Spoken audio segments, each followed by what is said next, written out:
असतो मा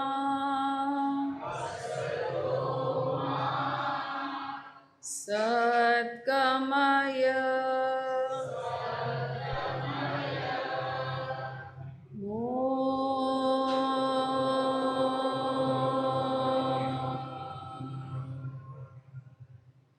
तमसो मा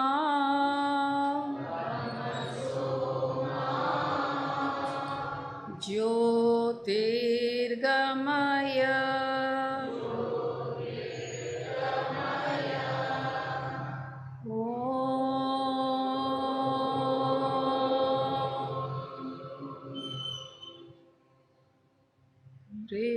मृत्योर्मा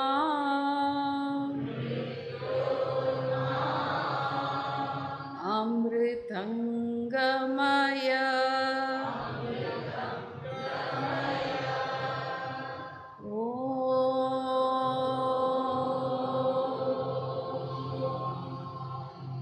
शांति शांति शांति।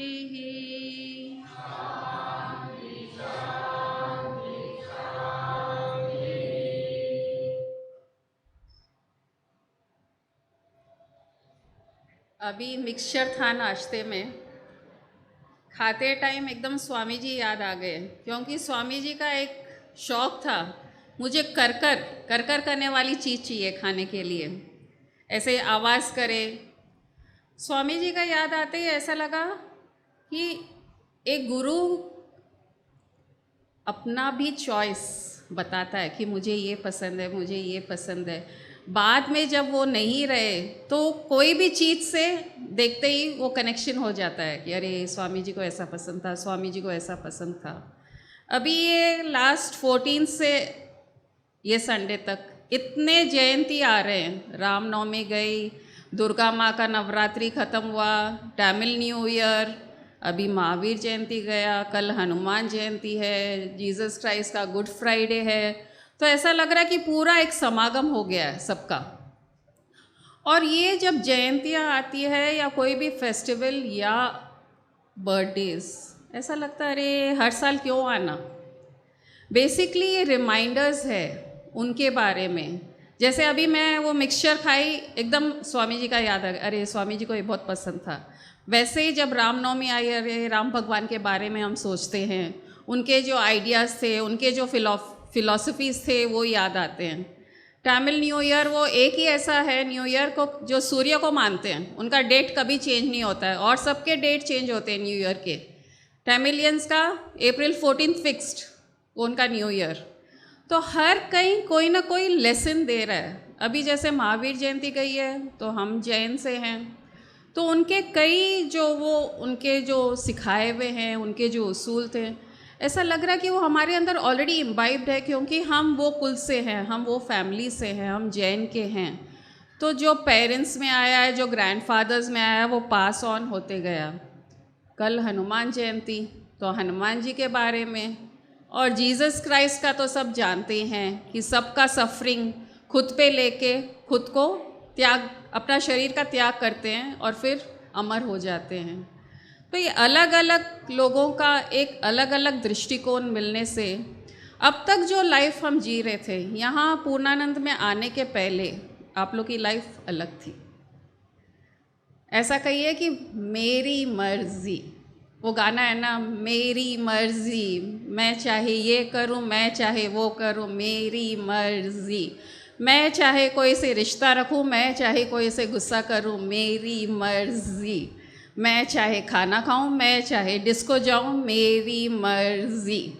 ऐसा लगता था कि यहाँ आने के पहले सिर्फ मेरी मर्जी चलेगी, लेकिन यहाँ आने के बाद गुरुजी ने अलग अलग तरीके से ज्ञान, एक ज्ञान कि यहाँ सबसे पहले अगर आगे बढ़ना है तो ये मेरी मर्ज़ी को मेरे चरणों में रख दो, सरेंडर कर दो।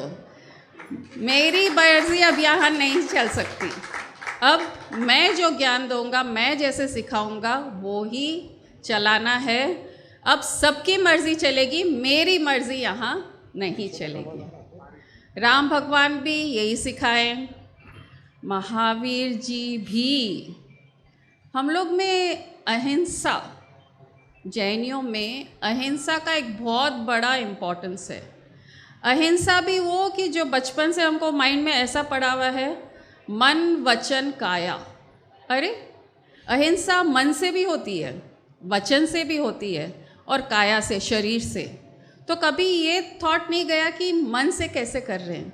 मन में अगर हम कोई के लिए नेगेटिव सोच रहे हैं तो वो भी एक तकलीफ़ देनी की हो गई सामने वाले को, क्योंकि यहाँ आते ही आपको मालूम पड़ गया वाइब्रेशन सबसे पहले अटैक करता है। नेगेटिव हो तो अटैक करेगा और पॉजिटिव हो तो हमको अपलिफ्ट करेगा। तो ये इतना इम्पॉर्टेंट पॉइंट कि मन से भी हमको नेगेटिवली कोई के लिए रिएक्ट नहीं करना है।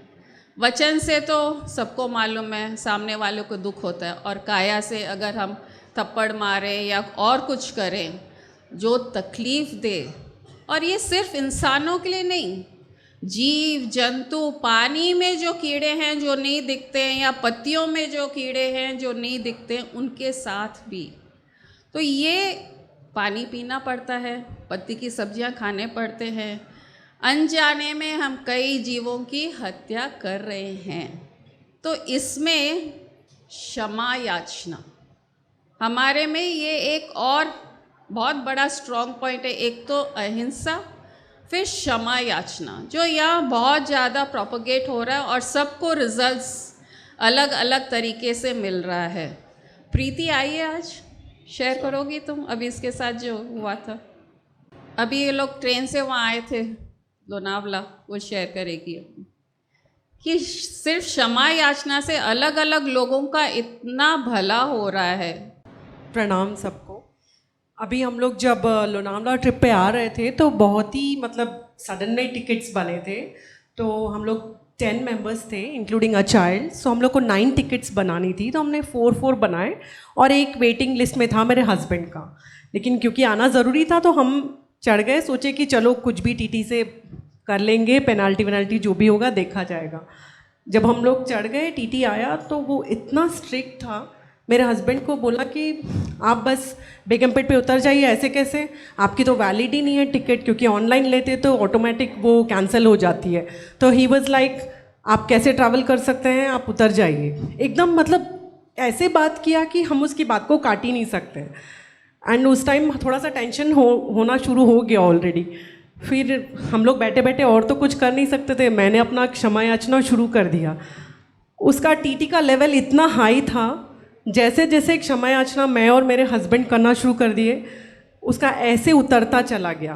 फिर उन्होंने बोला कि आप बताइए कि क्या करना है, आप क्या कर सकते हैं, हमारा जाना तो बहुत ज़रूरी है और बच्चे और लेडीज़ हैं, मैं ही सिर्फ जेंट्स हूँ, तो आप बताइए क्या करना है। तो उसने बोला कि कुछ नहीं कर सकते, आपको बस उतरना होगा बेगमपेट पे, अब आप देख लीजिए। तो हम ये फिर से बोले कि कुछ बात कर लेते हैं, आप जो भी बोलेंगे मैं उसके लिए रेडी हूँ। एकदम वैसे बोले। तो फिर वो धीरे से थोड़ा कम हुआ और उसने खुद से सजेस्ट किया कि ठीक है, सो एंड सो पेनल्टी भरना पड़ेगा, some 3 times and all. So we agreed to that also and we said okay, ठीक है मैं आता हूँ थोड़ी देर में और काटता हूँ। हमने बोला ठीक है। हम लोग अपना क्षमा याचना शुरू। आधे घंटे बाद वो खुद आया, इतनी नर्म आवाज़ में उसने बोली कि उनको बोलिए वो आराम से सो जाएंगे और मैं कुछ देर में आके अपना पेनल्टी खुद ले लूँगा। ठीक है, हमने वो भी ठीक है बोला। उसके बाद वो आया ही नहीं। इतना एकदम सिर्फ क्षमा याचना, हमने कुछ नहीं किया, सिर्फ क्षमा याचना किया। And it really works. ये पहली बार नहीं हुआ हमारे साथ में, पहले भी हो चुका है, बट ये पहली बार हुआ है कि इंस्टेंटली इफेक्ट मिला है एकदम। Thank you.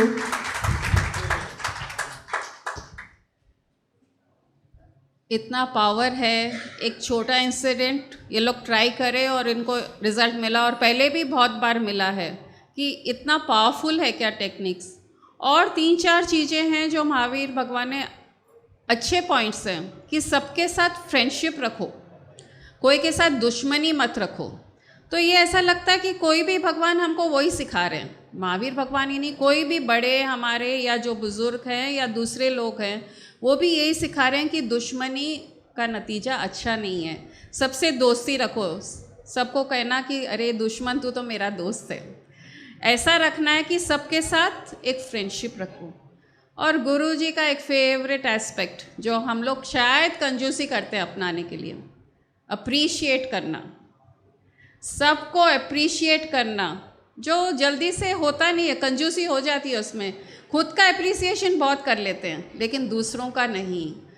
अगर हम फ्रेंडशिप रखेंगे, सबको अप्रिशिएट करेंगे।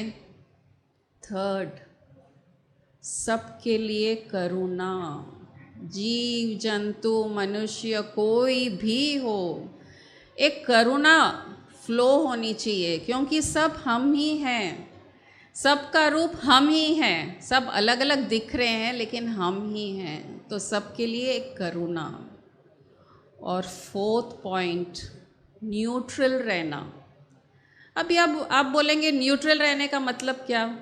न्यूट्रल अगर हम रहेंगे तो माया में नहीं फंसेंगे, क्योंकि नहीं तो मोह माया खींचेगी हमको। और न्यूट्रल हर सिचुएशन को जो जैसा आ रहा है एक्सेप्ट करते जाएंगे। एनिमी है तो भी फ्रेंड बना के रहेंगे और उसको अपना बनाएंगे, करुणा दिखाएंगे, उसकी तारीफ़ करेंगे। दुश्मन की भी तारीफ़ कीजिए, वो बहुत खुश होता है। और फिर ये क्षमा याचना का टेक्निक, अलग अलग टाइम अलग अलग चीज़ यूज़ करेंगे तो इसका रिज़ल्ट बहुत अच्छा होता है। और ये हम देख चुके हैं, गांधी जी ने क्या किया, अहिंसा, सबसे बड़ा वेपन उन्होंने यूज़ किया अहिंसा का, और हमें आज़ादी दी। और ब्रिटिश के साथ कभी नफ़रत नहीं किए, कभी भी फ्रेंड्स के जैसे रहें, हमारा हक है, हमें चाहिए, वो बोल्डली मांगते थे। लेकिन उनके साथ नफ़रत, ये आपका जगह नहीं है, आप आपके कंट्री जाइए, वहाँ खुश रहिए, हमको हमारी कंट्री दे दीजिए। तो अहिंसा महावीर भगवान ने कहा है और गांधी जी ने प्रूव करके दिखा दिया है कि अहिंसा से ही सब कुछ मिल सकता है। और दूसरों का दुख दर्द अपना बना लो। अगर हम दूसरों की तकलीफ़ खुद पे ले लेते हैं, वो जीसस ने दिखाया है कि दूसरों को तकलीफ़ क्यों देना चाहते हो, मैं सक्षम हूँ, मुझे मारो, मुझे जो भी तकलीफ़ देना है दे दो, मैं सक्षम हूँ। वैसे ही हम हमारे परिवार वालों के दुख दर्द खुद पे क्यों ना ले लें, दूसरों को देने के बदले खुद पे ले लीजिए और दूसरों को खुशियाँ देना शुरू कीजिए। वो तकलीफ़ हम सक्षम हैं, हमको पावर मिलेगा अगर हम ये सोच लें कि दूसरों का भी हम खुद ले लें। और हनुमान जी के जैसे तो बलवान माइंड से बनना है, पॉजिटिव, इतना पॉजिटिव हो जाओ, इतना पॉजिटिव हो जाओ कि नेगेटिविटी एंटर ही नहीं हो। वो पवन पुत्र किस लिए थे? क्योंकि माइंड पवन पुत्र है, माइंड खाली भागता रहता है हवा में बंदर के जैसे, उसको पॉजिटिव कर लो, फिर हमको क्या तकलीफ़ हो सकती है। तो अलग अलग टाइम स्वामी जी के भी ये पूरे एस्पेक्ट्स मैंने जो जो अभी बताया है, फ्रेंडशिप, करुणा, अप्रिशिएट करना, न्यूट्रल रहना और क्षमा याचना। क्षमा याचना का एक ही सेंटेंस शुरू में स्वामी जी मेरे को बोलते थे, जब कभी भी कोई से फ्रिक्शन होता था, एक सेंटेंस वो ऐसा रट्टी भी नहीं सामने आ जाता है, फॉरबेयर एंड फॉरगिव।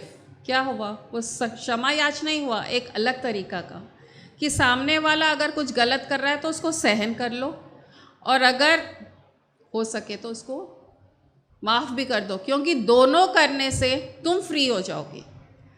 तो आज क्षमा याचना का छोटा सा एक मेडिटेशन, क्योंकि ये सबसे पावरफुल है और आगे हमारी लाइफ में बहुत काम आने वाला है। एकदम छोटा सा, ओनली 2 मिनट्स। आंखें बंद कीजिए। आज के दिन सुबह से जिसके साथ हमारी अनबन हुई है, जिसके साथ मन मुटाव हुआ है, जिसके साथ राग द्वेष हुआ है, जिसके साथ हमने बुरा भला कहा है, उन सब को अपने ध्यान में लाते हुए हाथ जोड़ के मन से प्रार्थना कीजिए कि हे नाथ, क्योंकि वो भगवान हैं, वो सब सोल्स हैं, आत्मा हैं। हमारे से बहुत बड़ी भूल हो गई है, प्लीज़ प्लीज़ हमें क्षमा कर दीजिए। ये क्षमा मुझे पहले ही मांगनी थी, लेकिन आपने मुझे आज एहसास दिलाया है कि मैं कितनी बड़ी गलती कर रहा हूँ, आपसे बैर करके, आपसे दुश्मनी करके, आपसे नफ़रत करके। प्लीज़ मुझे क्षमा कर दीजिए। ऐसा आप मुझे बहुत मुश्किल लग रहा है, क्योंकि मुश्किल है कोई को क्षमा करना।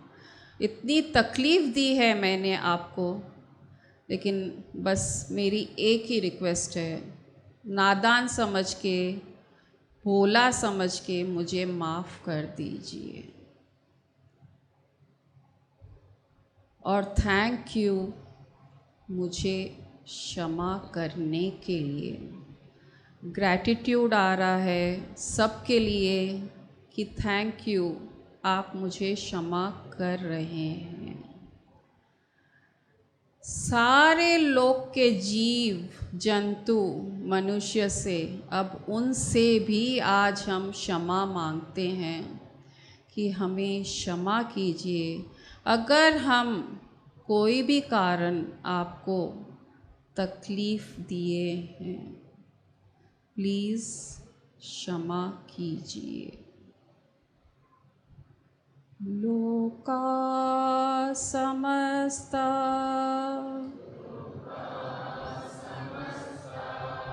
सुखिनो भवन्तु।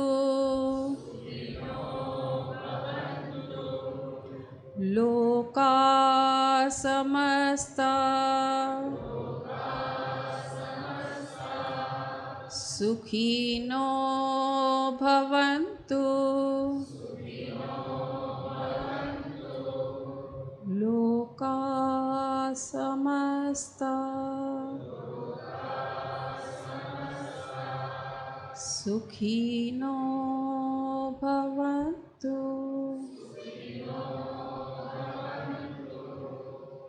शांति शांति शांति।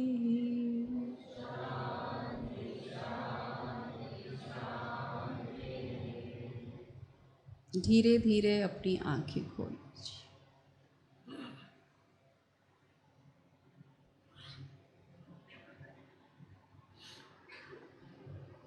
सुख का, शांति का एहसास हो रहा है।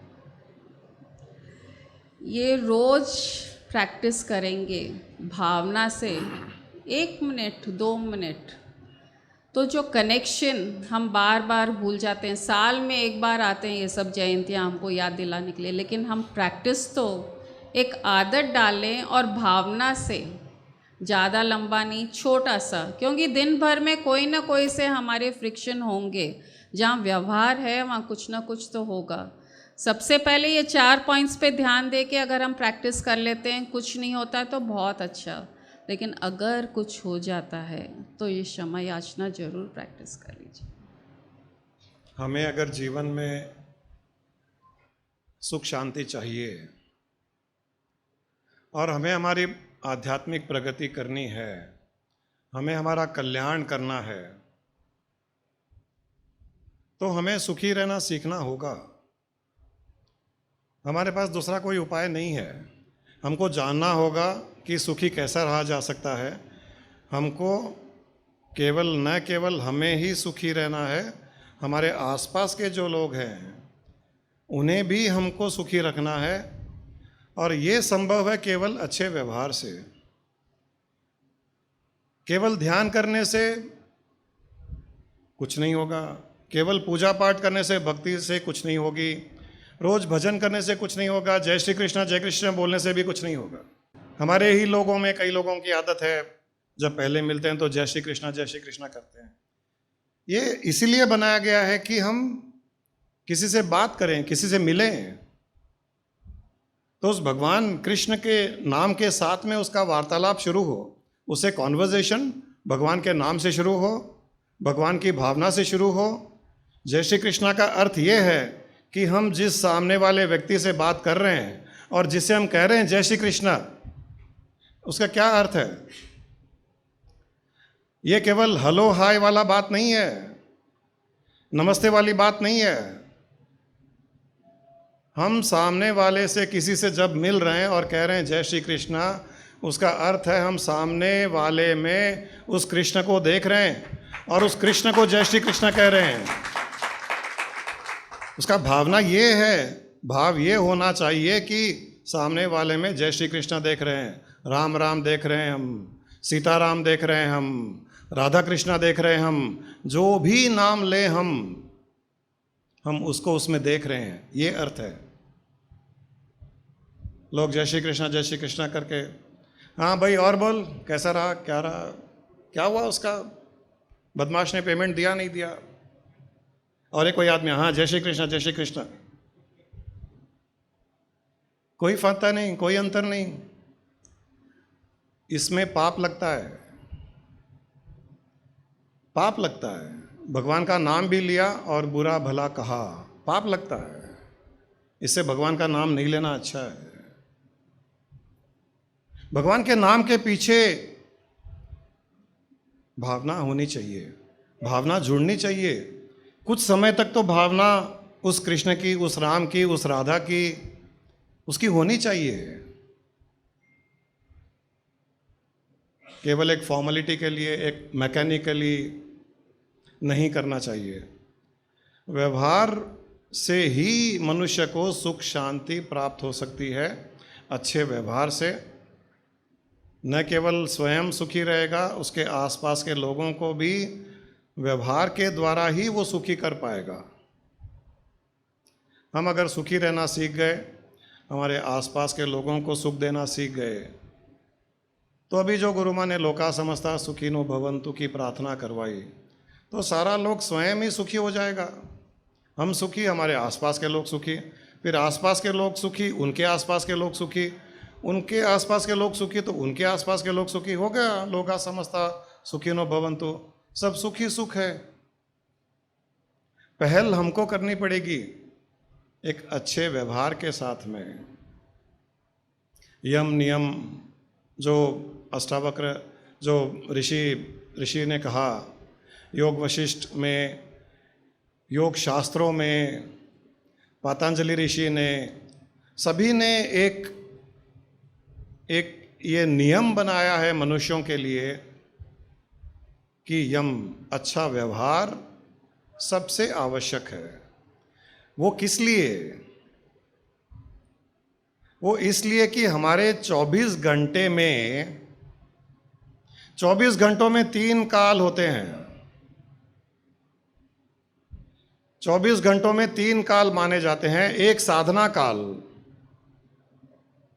दूसरा व्यवहारिक काल, तीसरा निद्रा काल, जिसका अर्थ है 24 घंटों को 3 भाग में डिवाइड किया जाता है। 3 पोर्शंस है उसके। एक साधना काल है, एक व्यवहारिकता काल है, और तीसरा है निद्रा काल। निद्रा का समय अर्थ सोने का समय। साधना काल का अर्थ है जब हम साधना करते हैं, ईश्वर की ओर बढ़ने के लिए हम साधना करते हैं, और बाकी का समय व्यवहारिक दुनिया में ही हम जीते हैं, वो समय है व्यवहारिकता का। ये 3 काल माने गए हैं। साधना काल हमारा कितना है? सुबह सुबह लोग उठते हैं, पूजा पाठ करते हैं, कोई भजन गाता है, कोई ध्यान करता है, आधा घंटा 1 घंटा मैक्सिमम, ये साधना काल में हो गया। ये साधना का समय हो गया, 1 घंटे का साधना का समय। निद्रा का समय, निद्रा काल 8 घंटे पकड़ लीजिए। 8 घंटे हम सोते हैं। हम तो सोते हैं, बाकी लोगों का पता नहीं है। अक्सर लोग कहते हैं मैं तो 5 घंटे सोता हूँ, 6 घंटे सोता हूँ। मुझे तो पूरा 8 घंटे नींद चाहिए, और किसी दिन अगर 7.5 घंटे भी सो लिया तो अगले दिन 4 घंटे एक्स्ट्रा सोना पड़ता है, आधे घंटे को मेकअप करने के लिए। मेरा सोल नींद बहुत मांगता है। क्योंकि मेरे गुरुओं ने मुझे कहा है तुम जितना सोओगे उतना संसार सुखी रहेगा। जगा हुआ रहूँगा तो व्यवहार काल बढ़ जाएगा मेरा। अब 8 घंटे निद्रा का समय, 1 घंटा साधना का समय, 9 घंटे, बाकी कितने घंटे रहे? 15 घंटे। 15 घंटे आपका व्यवहारिक समय है। तीनों चीज़ों में सबसे अधिक व्यवहारिक समय है। हम 15 घंटे व्यवहारिक दुनिया में है, 15 घंटे हमको व्यवहार करना पड़ता है, 15 घंटे हम लोगों से बातचीत कर रहे हैं, स्वयं से बातचीत कर रहे हैं। कितना इम्पोर्टेंट है। और इसे ही हमने लीस्ट इम्पोर्टेंस माना है जीवन में। हम ध्यान नहीं देते हैं व्यवहारिकता में, व्यवहार में निपुणता नहीं आती है। और जब तक इन 15 घंटों में आप व्यवहारिकता में निपुणता नहीं पाओगे, आपका 8 घंटे का निद्रा काल, 1 घंटे का साधना काल भी व्यर्थ जाएगा, बेकार जाएगा। क्योंकि ये ही डिसाइड करेगा कि साधना कैसी होगी। ये 15 घंटे व्यवहारिक समय डिसाइड करेगा आपकी साधना कैसी होगी। ये 15 घंटे डिसाइड करेंगे कि आपकी निद्रा कैसी होगी। दिन भर अगर आपका व्यवहार अच्छा रहा, सबसे अच्छा रहा, सबसे हंसे, सबसे अच्छा बात किए, अप्रिशिएट किए लोगों को, तो नींद बहुत अच्छी आएगी। नींद अच्छी आएगी, सुबह फ्रेश उठोगे। सुबह फ्रेश उठोगे तो आपकी सुबह की साधना भी अच्छी होगी, भावना से होगी। व्यवहार में अच्छा नहीं रहा दिन, 15 घंटे दिन खराब गया, अच्छा व्यवहार नहीं किया। 14 घंटे अच्छा भी किया, 1 घंटा या 5 मिनट भी किसी से बुरा व्यवहार किया, वो 15 घंटे को झुलस लेगा। ये आग के जैसे है। कितनी भी बड़ी बिल्डिंग हो, कितना भी बड़ा गोदाम हो, करोड़ों रुपए लगे होंगे, उसको बनाने में सालों लगे होंगे, परंतु आग लगने के पश्चात कुछ भी समय नहीं लगता है। इसी प्रकार 15 घंटे के व्यवहार में 5 मिनट का बुरा व्यवहार आपके 15 घंटे के व्यवहार को जलाकर भस्म कर देता है कि नहीं है? इतना इम्पोर्टेंस है व्यवहार का। और अगर वो 5 घंटे बुरे व्यवहार में बीत गए, जिसके कारण 15 घंटे जलकर भस्म हो गए, तब आपके 8 घंटे की नींद भी बुरी जाएगी, डिस्टर्ब जाएगी। नींद में उस दिन सपना आपको वो 5 मिनट वाला व्यवहार, गलत व्यवहार आएगा, डिस्टर्ब करेगा, डराएगा, परेशान करेगा, नींद खोलेगा बार बार। 14 घंटे और 55 मिनट जो अच्छा व्यवहार किया, उसका स्वप्न में असर नहीं आएगा, वो सपने में खुशी नहीं देगा, परंतु 5 मिनट का बुरा व्यवहार स्वप्न भी खराब करेगा, निद्रा खराब करेगा, अगले दिन का साधना काल भी खराब करेगा। कभी सोचा है हमने, क्या कभी चिंतन मनन किया है इस विषय पर कि ये व्यवहार काल, व्यवहारिकता का समय कितना ज़रूरी है जीवन के लिए, अच्छे जीवन के लिए? हम यहाँ अक्सर मार खा जाते हैं। उस 5 मिनट, उस आधा घंटा, 1 घंटे में हमको थोड़ा सा पेशेंस, थोड़ा सा टॉलरेंस हमको रखना चाहिए था, तो शायद हमारे 15 घंटे अच्छे बीत जाते। गुरु माँ ने जो बातें कही वो अच्छे व्यवहार, व्यवहारिकता में निपुणता लाने की बातें कही। हिंसा न करना, मन से न करना, वचन से न करना, काया से न करना, प्रशंसा करना, ये सब कुछ बातें समभाव रखना, मैत्री भाव रखना, ये कुछ बातें कुछ करने की है। कुछ बातें आपको न करने की भी बता दूं, क्योंकि व्यवहारिकता में हमको ये भी पता होना चाहिए कि हमको क्या नहीं करना चाहिए। जैसे कई लोग होते हैं जिनके गलत एक्शंस होते हैं, गलत रिएक्शंस होते हैं, या कुछ गलत काम करते हैं, या किसी प्रकार का दोष है उनमें, कोई पाप कर रहा है, कुछ कमी है, कुछ बुराई है उसमें। इस प्रकार के लोगों के साथ में 4 दोष माने जाते हैं। 4 प्रकार के दोष होते हैं हमारे व्यवहार में। दूसरे जो हमको जहाँ दिखाई देते हैं कि इनमें दोष है, पाप करते हैं, गलत काम करते हैं, कमियां है, बुराइयां है, उन लोगों के साथ में व्यवहार के 4 दोष बताए गए हैं। एक दोष होता है, उनके बारे में हम जितना अधिक सोचते हैं, किसी में दोष है, किसी में बुराई है, उनके बारे में, उनके दोष के बारे में जितना अधिक, जितना ज़्यादा हम सोचते हैं, ये माना जाता है कि उतना दोष हमारे भीतर भी आता है।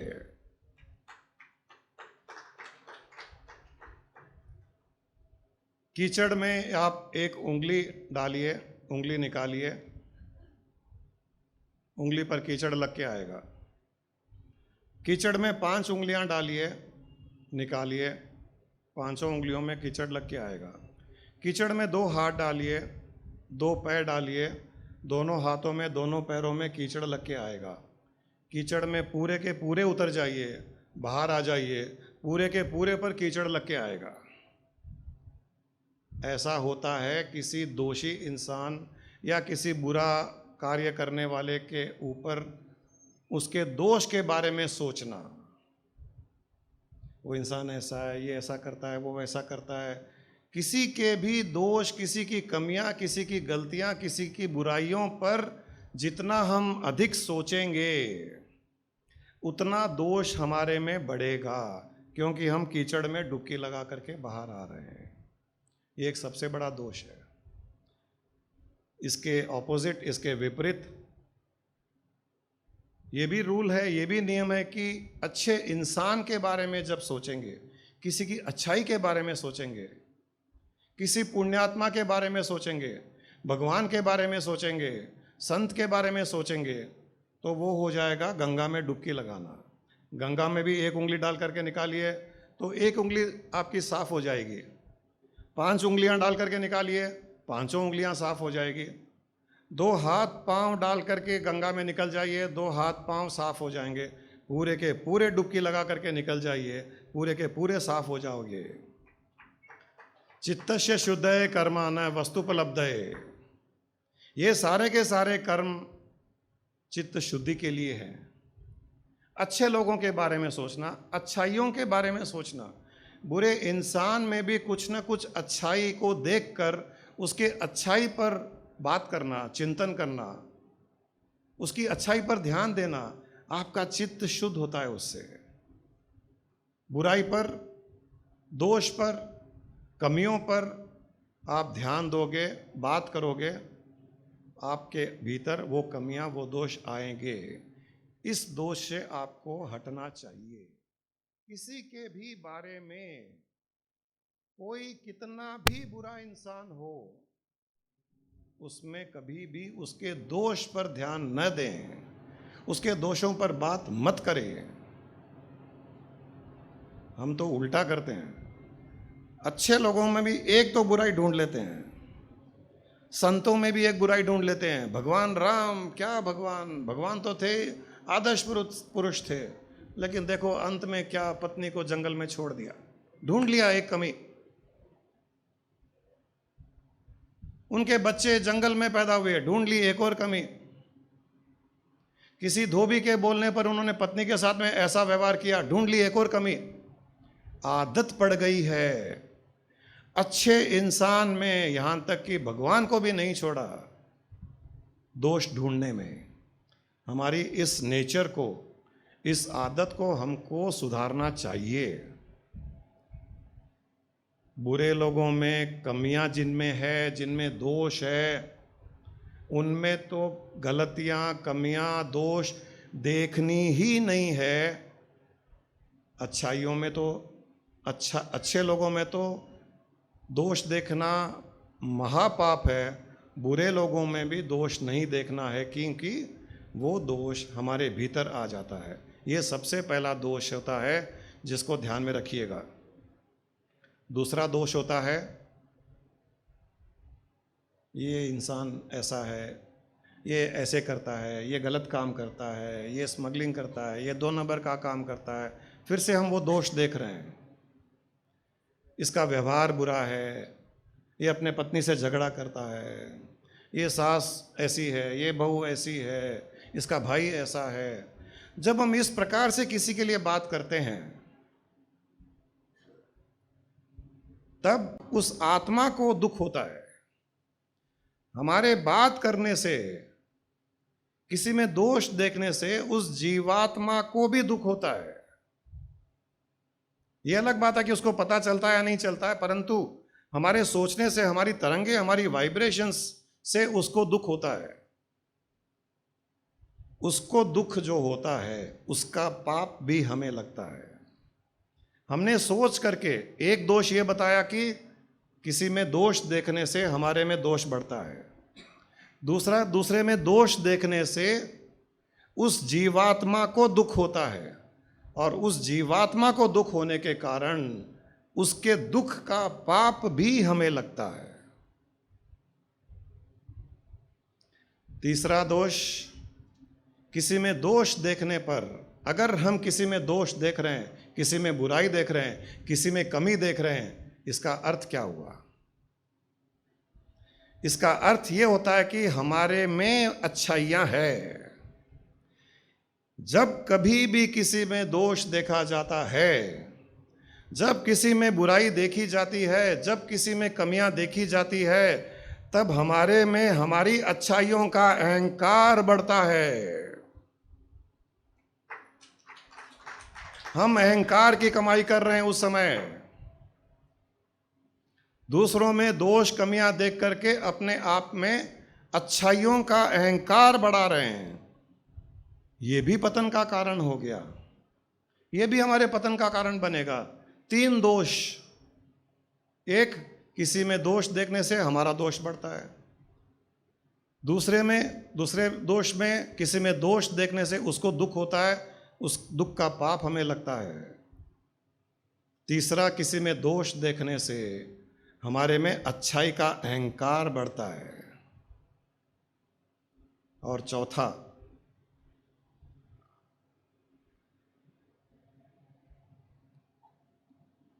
जब हम किसी के बारे में, किसी के दोष के बारे में, किसी की बुराइयों के बारे में, किसी के पाप के बारे में, किसी की कमियों के बारे में जब हम बात कर रहे हैं या उनके बारे में सुन रहे हैं, और कोई बात कर रहा है और हम सुन रहे हैं, वार्तालाप कर रहे हैं, कॉन्वर्जेशन कर रहे हैं, तो धीरे धीरे हमारे भीतर वो इम्प्रेशंस क्रिएट होते हैं। जैसे जैसे वो इम्प्रेशंस हमारे क्रिएट होते हैं, हम भी किसी न किसी दिन उस दोष रूपी एक्शन को कर लेते हैं, उस पाप को कर लेते हैं, उस बुराई को हम भी कर लेते हैं, क्योंकि हमने बहुत सुना उसके बारे में, हमने बहुत बात किया उसके बारे में, हमने बहुत उसके बारे में ध्यान किया, तो हमारे भीतर वो दोष आने के कारण हम भी कभी न कभी जीवन में वो दोष व्यवहार में ले आते हैं और हमको पता नहीं होता है। और जब हम वो दोषपूर्ण कार्य कर लेते हैं, हम वो गलती कर लेते हैं, दूसरे की गलती देख करके वो गलती हमारे अंदर एक इम्प्रेशन क्रिएट हो जाती है, और वो एक्ट हम भी कर लेते हैं कभी ना कभी। ये चौथा दोष हो गया। अगर हम किसी के बारे में दोष देखते ही नहीं, किसी के दोष पर ध्यान देते ही नहीं, हम उस दोष से बच जाते, हम उस पाप से बच जाते, हम उस कमियों से बच जाते, हम उन गलतियों से बच जाते थे। ये सुनना, बात करना किसी के बारे में हमसे भी वो कार्य करवाता है। और ये ध्यान दीजिए, बहुत बार हम इसको, लोग आजकल वो बिचिंग कहते हैं, और बड़ा मज़ा आता है बिचिंग करने में। किसी के बारे में नेगेटिव बातें करना, दोष देखना, बुराइयां देखना, ये बिचिंग कहा जाता है। हर कोई किसी न किसी रूप से करता ही करता है, इसीलिए हम व्यवहार में निपुण नहीं हो पा रहे हैं। आप केवल ये छोड़ दीजिए, इन अभी जो मैंने 4 दोष बताए इनको अपने व्यवहार से निकाल दीजिए। जो गुरु माँ ने कहा कि ये करना चाहिए, आपको अहिंसक बनना है, प्रशंसा करना है, मैत्री भाव रखना है, समभाव रखना है, ये आपको करने की आवश्यकता नहीं पड़ेगी, ये स्वतः ही आपके स्वभाव में आ जाएगा। दोष नहीं दिखा, दोषपूर्ण एक्ट नहीं किया तो क्या बचा? अगर दोष हटा ही दिया, चित्त शुद्धि हो गई, चित्त से शुद्धय कर्मा, तब क्या बचा? तब केवल सबके लिए प्रेम बचा, तब सबके लिए पॉजिटिविटी बची, क्योंकि कुछ ना कुछ तो बचा है। गंदगी निकाल दी, तब क्या बचा? गंदा पानी है, पानी में पोल्यूशन है, पोल्यूटेड पानी को हम फिल्टर के थ्रू या किसी पोल्यूशन ट्रीटमेंट के थ्रू पास करते हैं।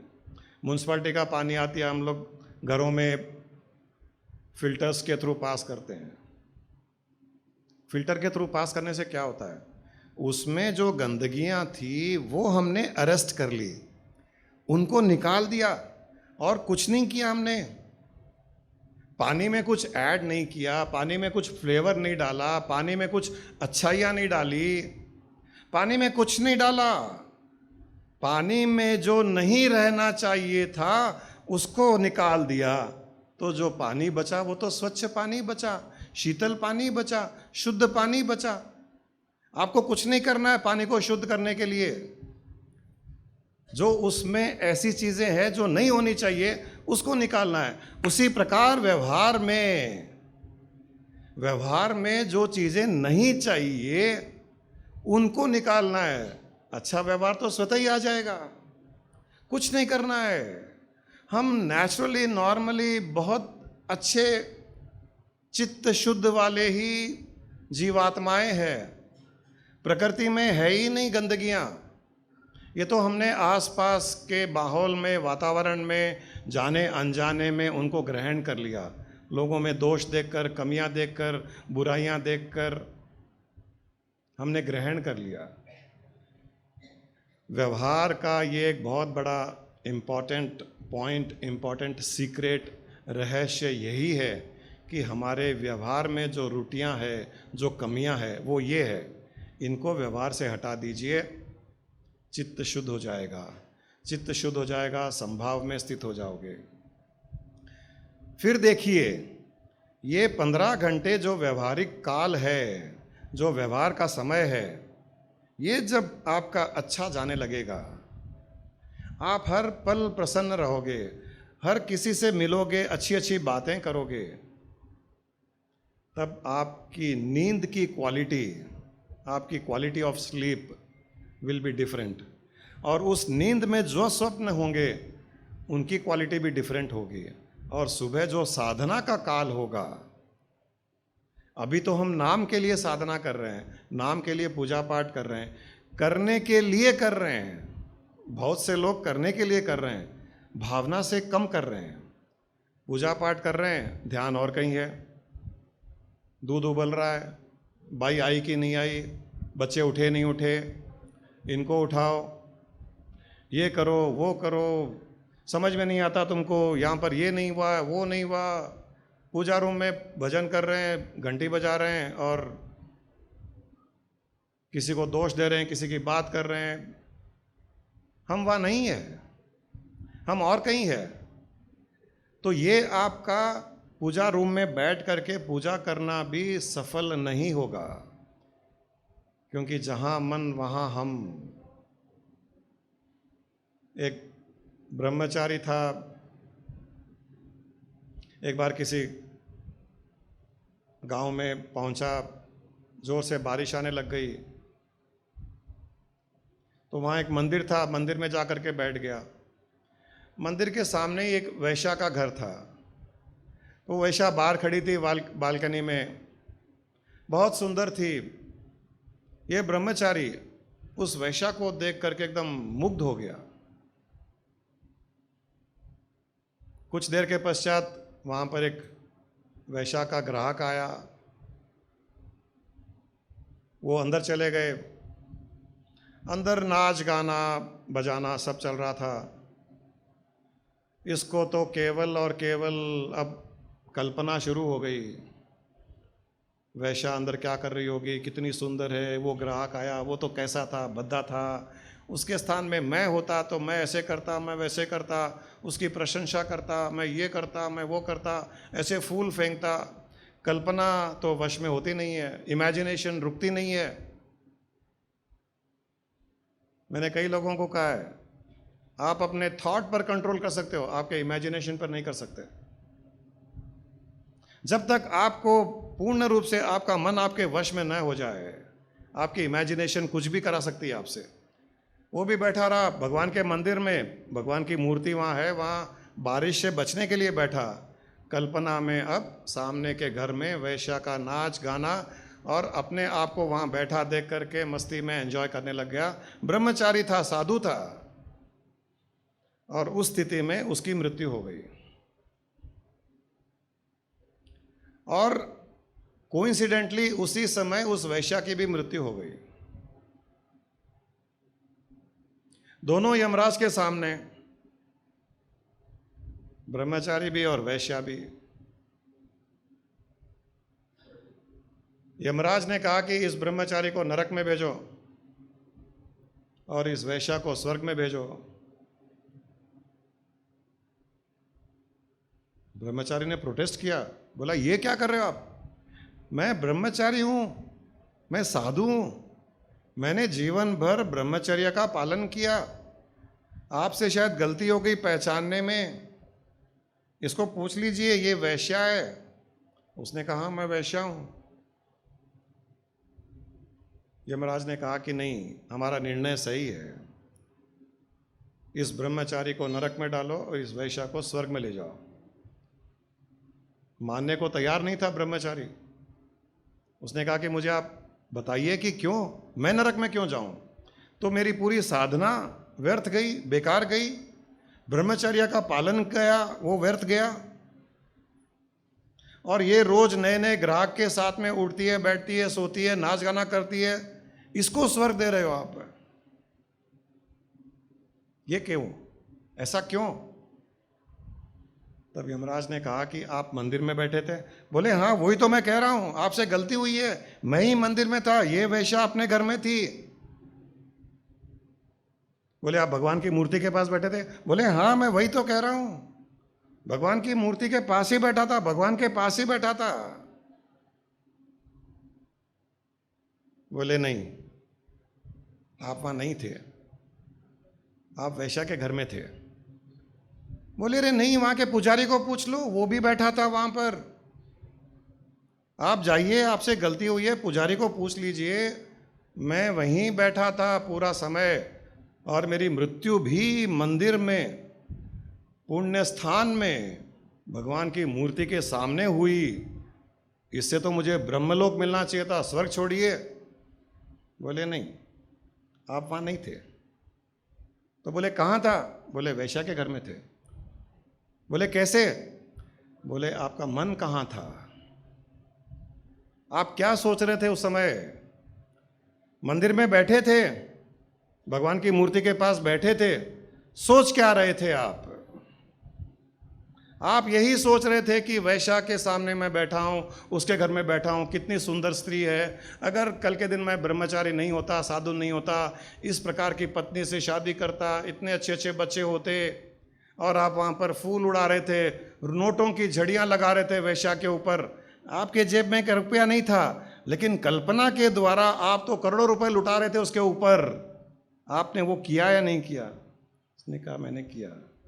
बोले जहाँ मन वहाँ हम, आप वहाँ थे वैश्या के घर में, और उस पाप का दोष आपको लगा है। मृत्यु के समय आपके भीतर पाप घुस गया था, मृत्यु के समय आपकी कल्पना में पाप था, मृत्यु के समय आपकी कल्पना में ब्रह्मचर्य नहीं था, इसलिए आपको नरक में जाना पड़ेगा। तब उसने प्रश्न किया कि ये तो वैश्या थी, ये तो अपने घर में ही थी, इसके साथ एक ग्राहक भी था, इसने तो जीवन भर पाप किया है, अब मुझे इसका उत्तर दीजिए कि इसको स्वर्ग क्यों भेज रहे हो? ठीक है, मैं मेरी गलती मानता हूं, इसको स्वर्ग क्यों? तब यमराज ने कहा, ये मंदिर में बैठी थी। बोले मंदिर में बैठी थी? मैं तो देख रहा था कि सामने घर में ही थी, इतनी बारिश आ रही थी, इसके ग्राहक भी आया, वहाँ पर मौज मस्ती कर रही थी। बोले नहीं, ये मंदिर में बैठी थी, भगवान के पास थी, एक साधु के पास बैठी थी, एक ब्रह्मचारी का ध्यान कर रही थी। बोले कैसे? बोले वो डांस कर रही थी, वहाँ नाच रही थी, ग्राहक को मनोरंजन कर रही थी, लेकिन उसका ध्यान आप पर था कि देखो आज मेरी किस्मत खुल गई है, आज एक साधु के दर्शन हो गए, आज एक ब्रह्मचारी के दर्शन हो गए, आज देखिए एक ब्रह्मचारी साधु भगवान के मंदिर में मेरे सामने बैठे हुए हैं। वाह क्या जीवन पाया है इस ब्रह्मचारी ने, वाह इस साधु ने क्या जीवन पाया है।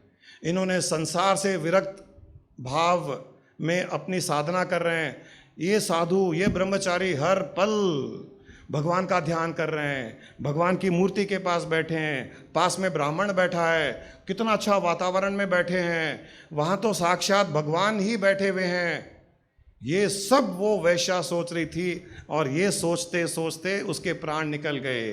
तो वो उस स्थिति से प्राण निकले जिस स्थिति में केवल और केवल शुद्ध भावनाएं, शुद्ध विचार, शुद्ध कल्पनाएं थी, इसलिए इसको स्वर्ग मिला।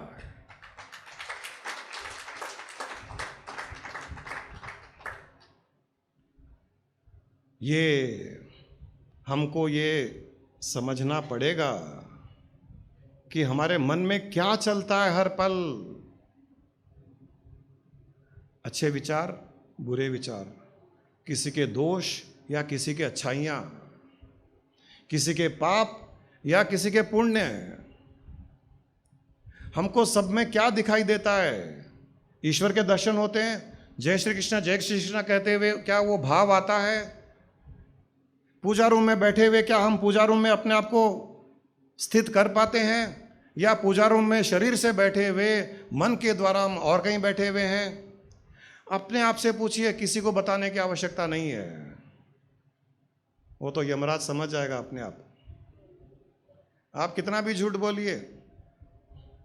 ब्रह्मचारी ने कहा कि नहीं मैं भगवान के मंदिर में था, मूर्ति के पास में था, भगवान के पास बैठा था, वो अपने आप से झूठ कह रहा था। यमराज को तो पता है, और वो यमराज हमारे भीतर का चित्त है, चित्त ही यमराज है। चित्त से कुछ छुपा हुआ नहीं है, चित्त में सारे चित्र अंकित होते जाते हैं, वहां पर इंप्रेशंस क्रिएट हो रहे हैं। वो चित्त आप कुछ नहीं कर सकते, वहां झूठ चल ही नहीं सकता।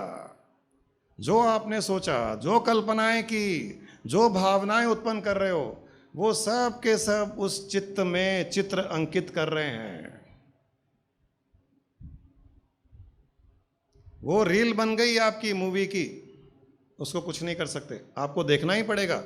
जैसे ही शरीर से प्राण निकलेंगे, वो सारी की सारी मूवी आपको देखनी पड़ेगी। आप उस मूवी को देखते हुए प्राण छोड़ोगे, और उस मूवी को देखते हुए जब प्राण छोड़ोगे तो उसी स्थान में जाओगे जिस भावना से आपने प्राण छोड़े हैं। मूवी में जो इम्प्रेशंस, जो सीनरी आपने देखी है, उसी सीन के पास जाओगे। अच्छी सीन देख करके निकलोगे प्राण से तो उस अच्छे सीनरी के जगह जाओगे। बुरी सीन को देखते हुए प्राण छूटेंगे तो उस बुरी सीन के पास जाओगे। ये नियम है, ये इसको आप कुछ नहीं कर सकते। इसलिए ध्यान रखिए,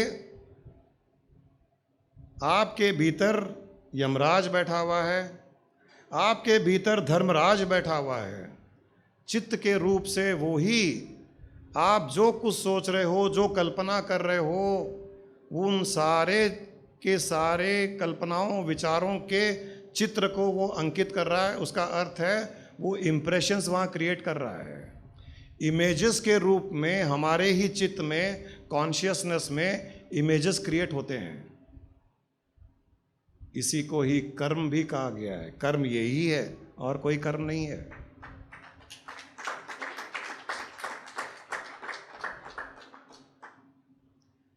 इन्हीं को कर्म कहा गया है। जो कॉन्शियसनेस में, जो चित्त में चित्र अंकित हो गए, वही हमारे कर्म है, वही पाप है, वही पुण्य है। अभी गुरु माँ ने जो कहा कि अहिंसा, अहिंसा वहाँ होनी चाहिए। वहाँ अगर अहिंसा होगी, किसी की हिंसा आप सोच ही नहीं सकते, किसी के बारे में बुरा भला सोच ही नहीं सकते, किसी को थप्पड़ मार ही नहीं सकते, किसी को दुख दे ही नहीं सकते, न शरीर से, न वचन से, न भावना से, तो आप अहिंसक कहलाए जाओगे। शरीर से थप्पड़ नहीं मारा लेकिन मन से थप्पड़ मार लिया तो हिंसक हो गए। आपने हिंसा की और वचन से भी थप्पड़ मार लिया तो भी आपने हिंसा की। लोग सोचते हैं केवल शारीरिक हिंसा नहीं करनी है। वॉयलेंस का अर्थ लोग केवल और केवल फिजिकल मानते हैं। नहीं, physical through speech, through thought, through emotions, through imagination, ये सब में भी नॉन वायलेंस होनी चाहिए। इसमें वायलेंस नहीं होना चाहिए, इसमें हिंसा नहीं होनी चाहिए।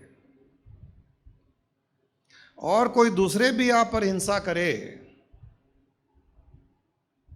एक तो हमको नहीं करनी है। हमको बुरा भला किसी को कहना ही नहीं, बुरा भला किसी के बारे में सोचना ही नहीं, बुरा भला कल्पना भी नहीं करनी है। दूसरे भी आपको बुरा भला कहे, दूसरे physically through speech, through mind, through imagination भी आपका बुरा भला कहे, तो भी आपको समभाव में रहना चाहिए। ये नेक्स्ट स्टेप है। ये फर्स्ट स्टेप में आपको नहीं करना है। सेकंड स्टेप में आपके लिए कोई करे तो भी आपको समभाव में रहना है। आपको पता नहीं है इसमें कितनी शक्ति है। हम जिसको सुपर नेचुरल पावर्स कहते हैं वो समभाव में है। न किसी के हिंसा की, न किसी की हिंसा का बुरा माना।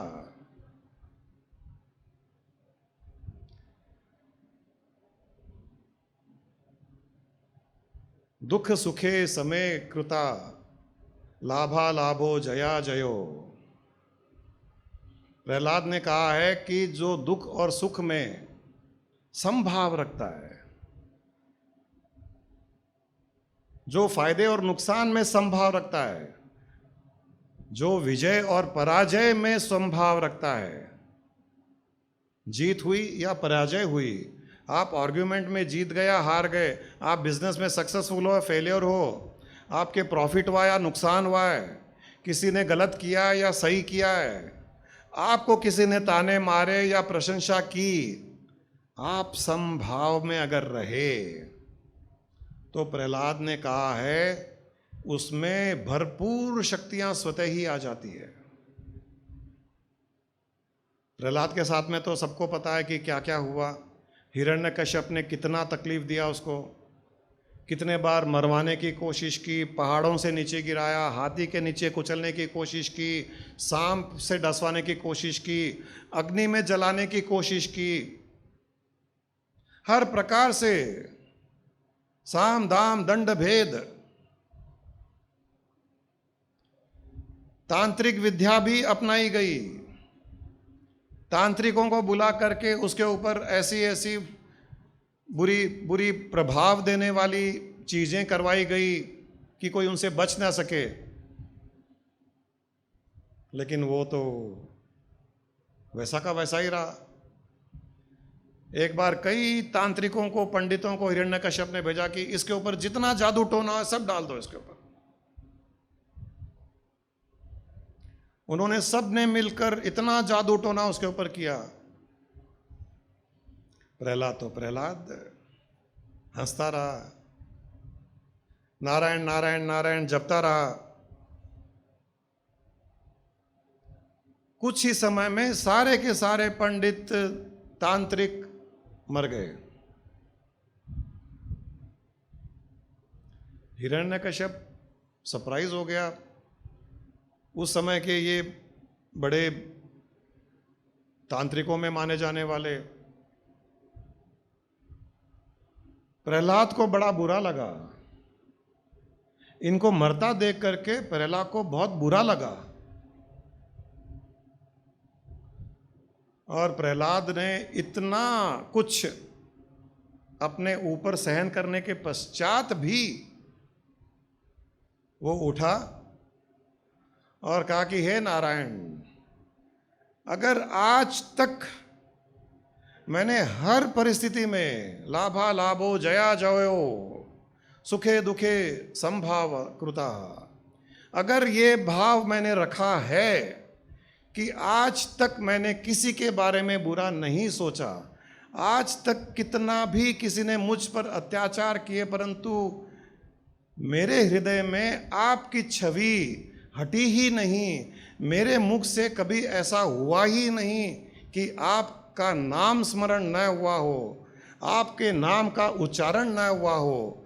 अगर मैं हर पल इस स्थिति में रहा तो आज ये सब जीवित हो जाए। एक सेकंड में सब जीवित हो गए।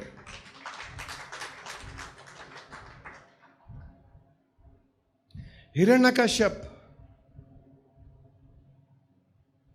आश्चर्यचकित,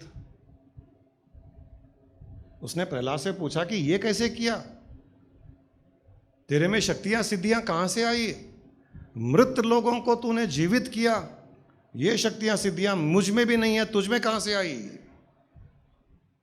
उसने कहा पिताश्री, ये कोई सिद्धियां नहीं है, सिद्धियों की आवश्यकता भी नहीं है, न कोई मंत्र सिद्धि आदि का मैंने कोई उपासना की है। तब उसने पूछा कि ये कैसे हुआ। उसने कहा कि जिसके हृदय में हर पल नारायण बसते हैं, जिसके मुख से केवल और केवल नारायण के नाम का उच्चारण होता है, उसमें तो स्वतः ही ये स्वभाव होता है। उसने ये नहीं कहा कि स्वतः ये शक्ति होती है, उसने कहा ये स्वतः ही स्वभाव होता है उसका कि किसी का भी दुख दूर कर दे, किसी भी मृत को जीवित कर दे, किसी के भी कठिनाइयों को दूर कर दे, ये उसके स्वभाव में होता है पिताश्री। शक्तियां सिद्धियों की आवश्यकता नहीं है। और मेरे जीवन में आज तक ऐसा नहीं हुआ है, एक पल भी ऐसा नहीं हुआ कि हृदय से नारायण की छवि हटी हो, मुख से नारायण के अलावा और कुछ निकला हो। मैं आपसे बात कर रहा हूं तो अभी मुझे लग रहा है कि मैं नारायण नारायण ही कह रहा हूं, हर शब्द में नारायण ही प्रकट हो रहा है। जब इस प्रकार की स्थिति हो जाती है तो शक्तियां सिद्धियों की आवश्यकता नहीं होती है, क्योंकि हम प्रकृति से उत्पन्न हुए हैं, हम प्रकृति से उत्पन्न हुए हैं।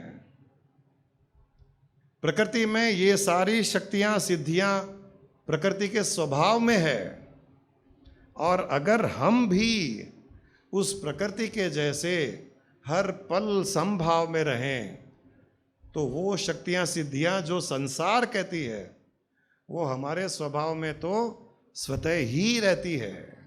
कुछ नहीं करना पड़ता इसके लिए, आप प्रकृति के साथ में अपना योग बना लेते हो। ये होता है समभाव में रहने का आनंद, और उस समभाव में जो प्रकृति का स्वभाव है उसका आ जाना। प्रहलाद ने कहा कि जो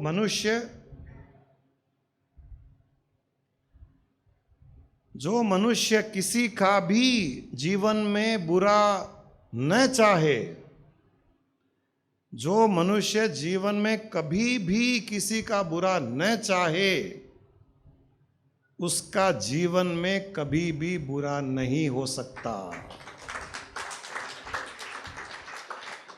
बहुत बड़ा रहस्य, ये बहुत बड़ा सीक्रेट है।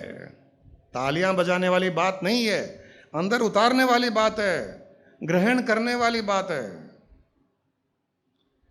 ताली उस दिन बजाइए जिस दिन आप इस भाव में स्थित हो जाओ। अपने आप पर ताली बजाने का मौका मिलना चाहिए।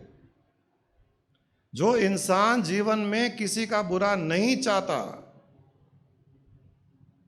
उसके जीवन में कभी भी बुरा नहीं हो सकता है। हमारे जीवन में जब कुछ बुरा हो रहा है, हमारे जीवन में परेशानियां कठिनाइयां आ रही है, इसका एक ही अर्थ है, इसका एक ही मतलब है कि हमने किसी न किसी का बुरा चाहा है। और जो किसी का बुरा नहीं चाहता उसके जीवन में कभी बुरा नहीं हो सकता है। हमने पूर्व जन्म में या इस जन्म में, पूर्व समय में अनजाने में बहुत सी गलतियां की। गुरु माँ का गाना मस्त है, वो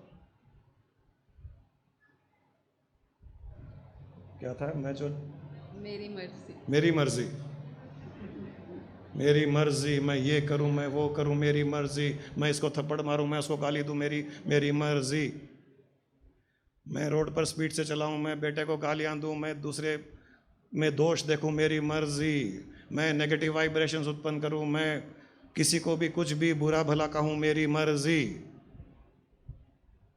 ये हमने फॉलो किया। लेकिन आपकी मर्जी को थोड़ा सा यहाँ ब्रेक लगाया गया, तो शुरू में थोड़ी तकलीफ तो हुई। ऐसा कैसे होता है? मुझसे कई लोग पूछते थे, ऐसा नहीं होता है गुरुजी, ऐसा नहीं होता है। कोई आपको नुकसान कर दे, आप कुछ ना बोलो, आपको कोई गालियां दे, आपकी कोई इंसल्ट करे, आप रिएक्ट ना करो, आपको कोई धक्का मार के गिरा दे, आप थैंक यू बोलो, ऐसा नहीं होता है। मैंने कैसे होता है? हमने तो किया है, क्या प्रॉब्लम है? बहुत तकलीफ होती थी। तकलीफ एक्ट करने में नहीं, पहले तो तकलीफ समझने में होती थी, एक्सेप्टेंस में ही बहुत तकलीफ थी। अभी एक्ट करना तो बहुत दूर की बात है कि हम ऐसे करेंगे। इसने मुझे गालियां दी, उसने मुझे कुछ नेगेटिविटी बातें की, कोई सामने करता है, कोई पीछे करता है। हमारी भी बहुत सी होती है, हमारी भी बुराइयां होती है, हम पर भी दोष डाले जाते हैं।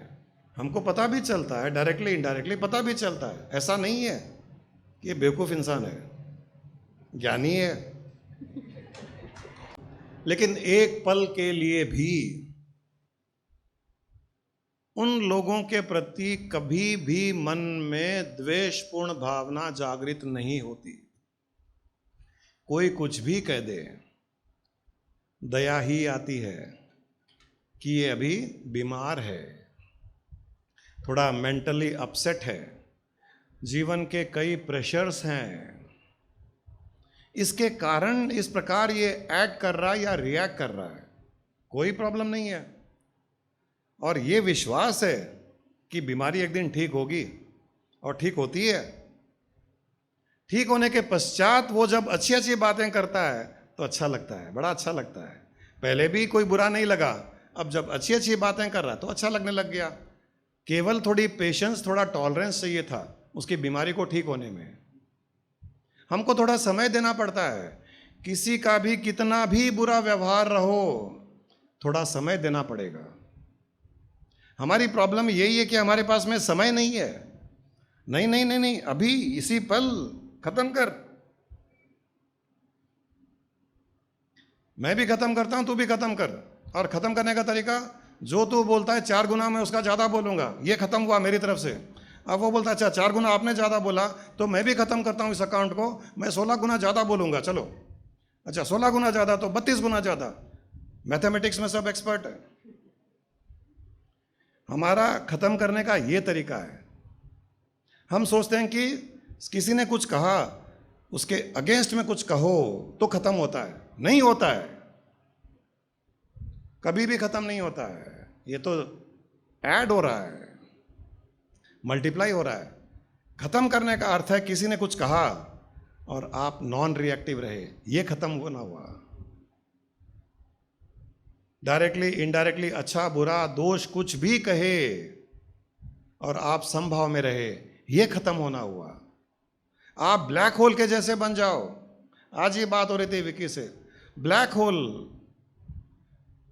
जो हम समभाव की बात कर रहे हैं, जो हम ब्रह्म भाव की बात करते हैं, जो गुरु माँ ने अभी क्षमा याचना की बात की और जो करवाया, ये सारा का सारा ब्लैक होल के जैसे है। इसमें सब कुछ एब्जॉर्ब हो जाता है, डिस्ट्रॉय हो जाता है और उसका नामो निशान नहीं रहता है, उसके ट्रेसेस भी नहीं रहते हैं। क्षमा याचना कर लीजिए, ट्रेसेस खत्म हो जाएंगे। समभाव से उसको ले लीजिए, ट्रेसेस खत्म हो जाएंगे। ब्रह्म भाव में ट्रेसेस खत्म हो जाएंगे। आप ब्लैक होल बन जाइए, सारी दुनिया का दोष अपने में ले लीजिए। दूसरा भी किसी तीसरे को दोष कहे तो उसको भी बोलिए, यार तू मुझे बोल दे, उसको छोड़ दे, मजा आएगा।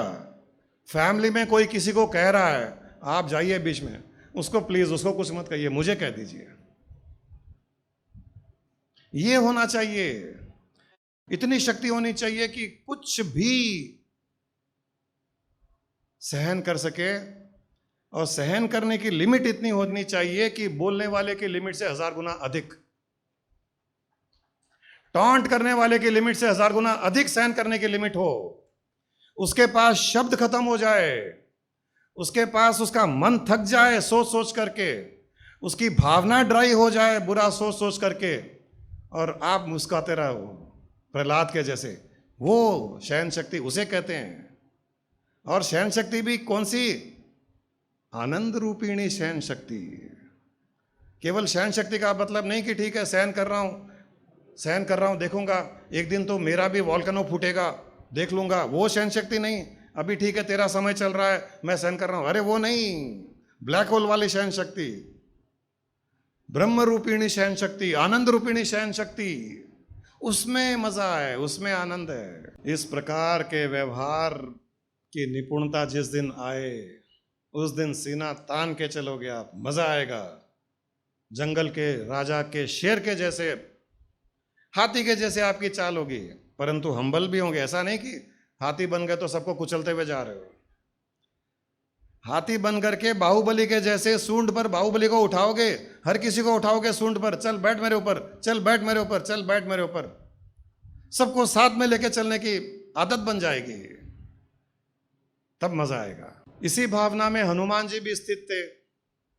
जो भी प्रहलाद की बात की, उसी प्रकार की भावना कुछ हनुमान जी की भी थी। उनके भी हृदय में राम बसे हुए, मुंह पर राम राम राम, और कुछ उनको सूझता ही नहीं था। इसीलिए आज तक उनका कोई कुछ नहीं बिगाड़ सका। राम का तो फिर भी किसी न किसी ने कुछ न कुछ बिगाड़ा। हनुमान जी का रिकॉर्ड है, जहां राम फेल हो गए वहां हनुमान जी विजय हो गए। क्योंकि जो हनुमान में था शायद वो राम में भी नहीं था कहीं ना कहीं। हम दोष नहीं देख रहे हैं, आप कहोगे अभी तो कहा कि दोष नहीं देखना चाहिए। एक समझाने के लिए एक प्रसंग है, ये समझाने के लिए। भीतर में तो राम ही है और राम के साथ में हनुमान भी रहेंगे।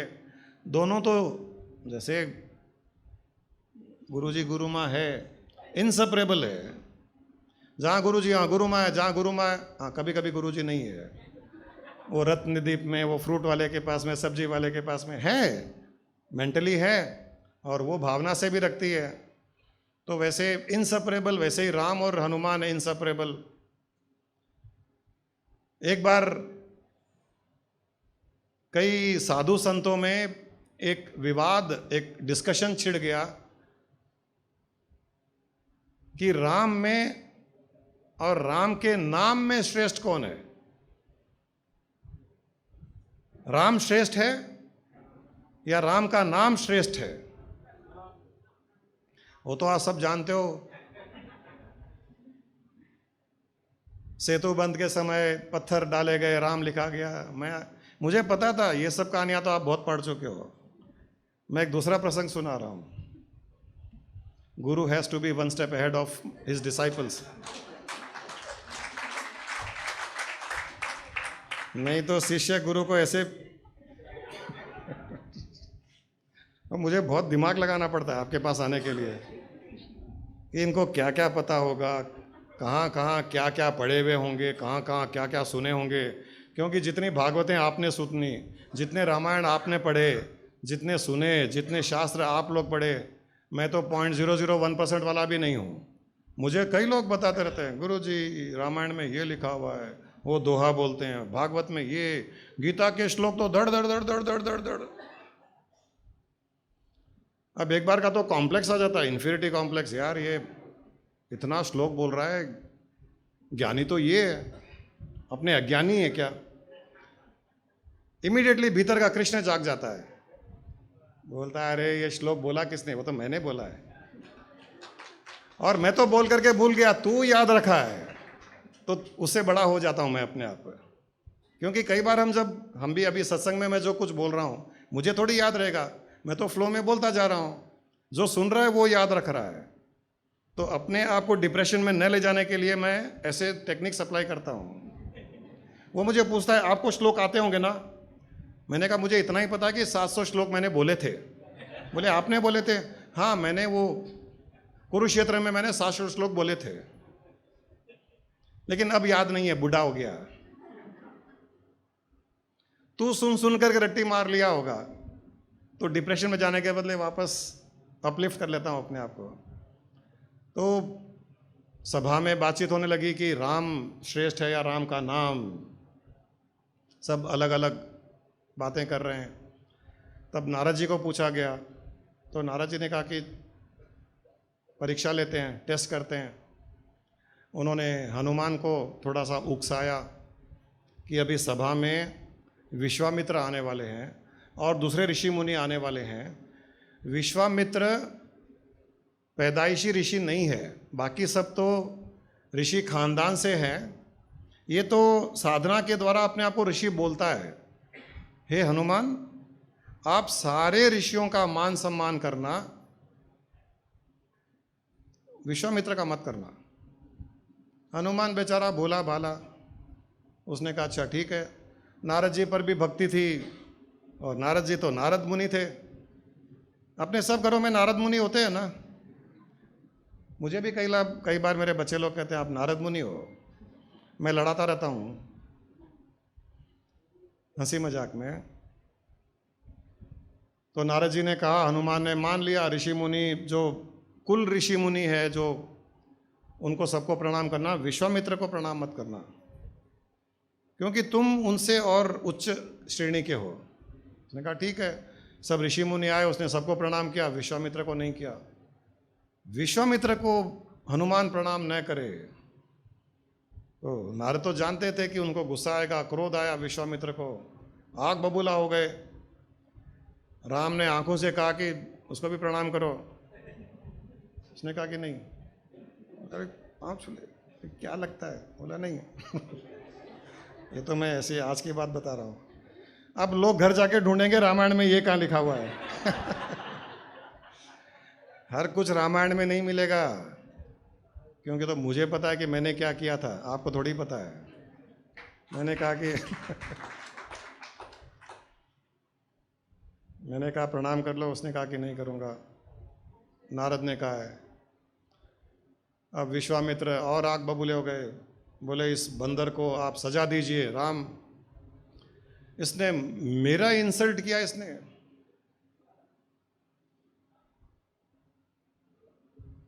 इसको सजा दीजिए आप। राम के लिए विश्वामित्र तो गुरु थे, गुरु कुछ कह दे तो अपने भक्त के लिए भी गुरु की बात नहीं टाली जाती है, ये ध्यान रखिएगा। ये रामायण में लिखा है, ये रामायण में लिखा है, जाके चेक कर लीजिए कि अगर गुरु कुछ कह दे कि तुम्हारे भक्त को मारो, तुम्हारे भक्त का नुकसान करो, तुम्हारे भक्त से पैसे छीन लो, तुम्हारे भक्त का ये करो, तुम्हारे भक्त का वो करो, कुछ भी भक्त के लिए भी अगर कुछ कहे, या भाई के लिए कहे, या किसी शिष्य के लिए कहे, या किसी के लिए कुछ कहे, माँ बाप के लिए कुछ कहे, पति के लिए कुछ कहे, पत्नी के लिए कुछ कहे, गुरु का वाक्य सर्वोपरि माना गया है। ये भगवान राम ने भी इसको अपनाया था, तभी तो आदर्श पुरुष कहलाए जाते हैं। इतना आदर्श गुरु और शिष्य का रिलेशनशिप ये होता है। कुछ भी शिष्य को कह दे, गुरु के लिए, गुरु कुछ भी कह दे, शिष्य के लिए वो ब्रह्म वाक्य होना चाहिए। विश्वामित्र ने कहा कि राम, इसको सजा सुनाओ। उन्होंने कहा कि गुरुजी आप जो कहो। कहा कल इसको इतने बाणों से मारो कि इसका शरीर छेद छेद हो जाए। विश्वामित्र राम से कह रहे हैं उनके परम भक्त हनुमान के लिए कि इसको कल बाणों से इतना मारो कि इसका शरीर छेद छेद हो जाए। राम तो अंदर से कांप गए। बोले हनुमान, जिसने सीता को ढूंढा, जिसने लंका को जलाया, जिसने सीता को वापस लाने में मेरी सहायता की, लक्ष्मण को मरते मरते बचाया, संजीवनी बूटी ला करके, इतना परम भक्त हनुमान, उसको बाणों से मारूं मैं? लेकिन राम के पास कोई उपाय नहीं। राम ने कहा कि ठीक है गुरुवर, ऐसा ही होगा। सुबह का समय निश्चित हुआ। हनुमान को तो कोई प्रॉब्लम नहीं, क्योंकि वो 15 घंटे व्यवहार में केवल उनके तो जबान पर राम ही राम है। जो अभी बात की, निद्रा में भी राम राम, साधना काल में भी राम राम, व्यवहारिक काल में भी राम राम। उनके लिए तो राम के अलावा कुछ है ही नहीं। वो आराम से बैठे थे, उनको कोई भय नहीं, कोई डर नहीं। न विश्वामित्र पर उनके जो सजा देने की बात हुई उस पर भी कोई विचार नहीं। अगले दिन सुबह हनुमान को लाया गया। राम की स्थिति का अंदाजा लगाइए। राम के दिल पर क्या बीत रही होगी उस समय कि मेरे परम भक्त को मैं बाणों से छीन छीन कर दूं। अगर राम का वश चलता तो वो अपने आप को मार सकते थे। हनुमान के लिए वो अपने प्राण दे सकते थे। हनुमान के बारे में उनको मारने या उसके बारे में कोई दोष दृष्टि या कुछ कमी देखना तो संभव ही नहीं है, असंभव। और उस राम को ये गुरु की आज्ञा थी। राम न अपने प्राण दे पा रहे थे और हनुमान को मारने की हिम्मत जुटा पा रहे थे। विश्वामित्र ने कहा कि राम बाण चलाओ। राम ने बाण लिया, चलाया, आंखें बंद कर ली कि कैसे देखूं हनुमान को मरते हुए। बाण चलाया, बाण निकाला, बाण चलाया। विश्वामित्र ने कहा कि बाणों से उसके शरीर को छीन छीन कर दो, छेद छेद कर दो उसको। तो राम देख नहीं पा रहे थे, बस वो तो आंख बंद करके भी निशाना लगा सकते हैं। हजारों बाण उन्होंने हनुमान की ओर चला दिए।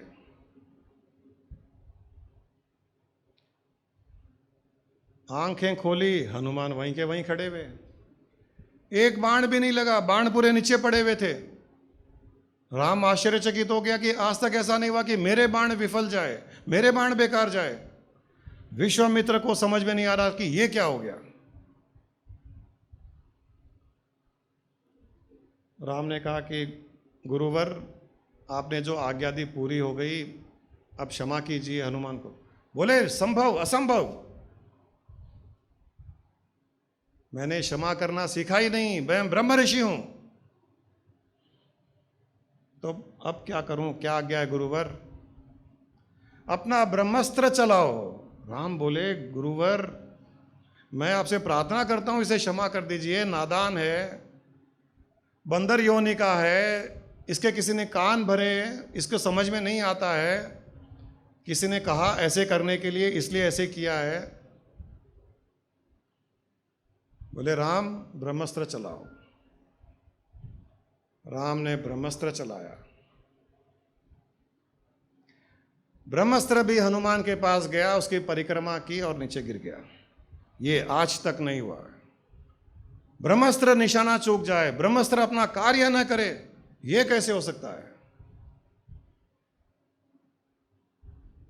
अब तो विश्वामित्र भी थक गए। वे गए हनुमान के पास में, कहा कि हनुमान मुझसे क्षमा करना, ये तुमने क्या किया? तुम्हारे पास में ये शक्तियां सिद्धियां कहां से आई जहां पर मेरा ब्रह्मास्त्र, राम का ब्रह्मास्त्र नहीं चल सका? उसने कहा कि कौन सी शक्तियां, कौन सी सिद्धियां, मुझे तो पता ही नहीं है। बोले ये बाण तुमको लगे क्यों नहीं, ब्रह्मास्त्र लगा क्यों नहीं? बोले मुझे क्या पता, मैं तो राम राम राम राम राम राम राम मन में करता जा रहा था, मुझे कुछ पता ही नहीं है। तब विश्वामित्र ने कहा कि एक बार भी अगर वो राम का नाम रुक जाता तो ये ब्रह्मास्त्र बीच में घुस जाता, लेकिन उसके तो रुकता ही नहीं था। उसने कहा कि मेरे हृदय में राम और जबान पर राम, मन में राम, भाव में राम। ये ब्रह्मास्त्र क्या है? ये तो छोटा मोटा कांटा है, ये मुझे क्या छुएगा? तब लोगों को विश्वास हुआ कि राम से भी अधिक राम का नाम। इसका अर्थ राम या कृष्ण या नारायण का नहीं है। इसका अर्थ है अपने आत्म स्वरूप में हर पल स्थित रहना। ये है इसका भावार्थ। ये है कि हर पल जो अपने आत्म स्वरूप में स्थित रहता है और हर किसी में उसी आत्मा को, चेतना को देखता है, उसका संसार में कोई भी बुरा नहीं कर सकता। ये है सुरक्षा कवच है हमारा। व्यवहार में जो मैंने कहा, दोष दृष्टि छोड़नी है, न किसी में दोष देखना, न किसी के दोष पूर्ण बातें सुनना, न किसी के दोष पर ध्यान देना, न वचन से काया से हिंसा करना। और ये हटने के पश्चात हर पल अपने स्वरूप का ध्यान रहे, हर पल अपने आत्म ब्रह्म स्वरूप का ध्यान रहे, तो जीवन में आपके साथ में कभी भी कुछ बुरा नहीं हो सकता। और जब प्राण छूटेंगे तो सीधा का सीधा उस आत्मलोक, उस ब्रह्मलोक में ही आप निवास करोगे। आप सबका कल्याण हो, यही मेरी शुभकामनाएं हैं आपके लिए।